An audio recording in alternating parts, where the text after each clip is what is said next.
Iraq's Kurdish-controlled north in the last week has witnessed renewed protests. People have risen up in response to the region's ongoing salary crisis, refusing to remain silent.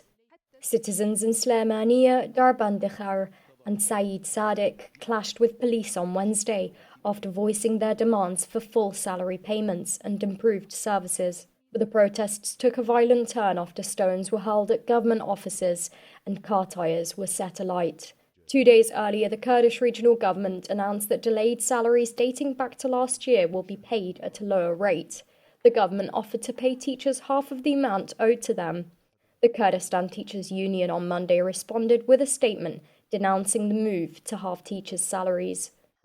Decisions like these are not uncommon. For several years now, the Iraqi government has found itself knee-deep in debt, a problem that the Kurdish and federal governments suffer equally from.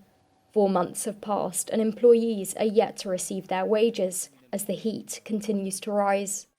People broke out onto the streets last October for similar reasons and called for KDP's president, Masoud Barzani, to resign.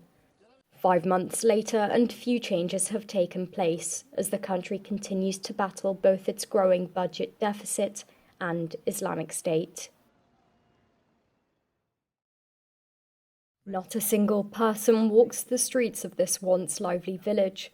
The area's Arab community has been banished by Kurdish forces and prevented from returning home, according to human rights watchdog Amnesty. This is a city of 87,000 people and it's completely empty, and virtually every single shop has been looted and trashed, and many of them have been burned as well.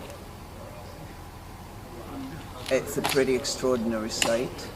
Newly acquired evidence by the rights group uncovers deliberate efforts of ethnic cleansing carried out by Kurdish Peshmerga forces and Yazidi militias. The concerted campaign, as Amnesty describes, has transformed whole areas like these into ghost towns, practices which it says amount to war crimes. The justification offered by the Kurdish regional government is a familiar one.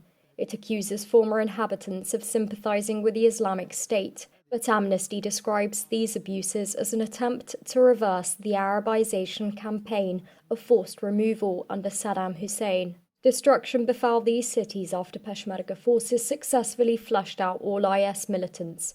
The area now lies empty after homes were flattened and torched. This satellite imagery reveals the frequency of such practices and the scale of ruination. In the village of Sabaya alone, it was found that 700 structures had been deliberately destroyed. They are damages which KRG authorities claim were caused by fierce fighting between IS and Kurdish forces, but the voices of a minority willing to speak publicly confirmed that damages were not accidental. Amnesty researcher Rivera has called on the Kurdish government to end this violent campaign and to prevent gangs of militiamen from entering these former Arab neighborhoods.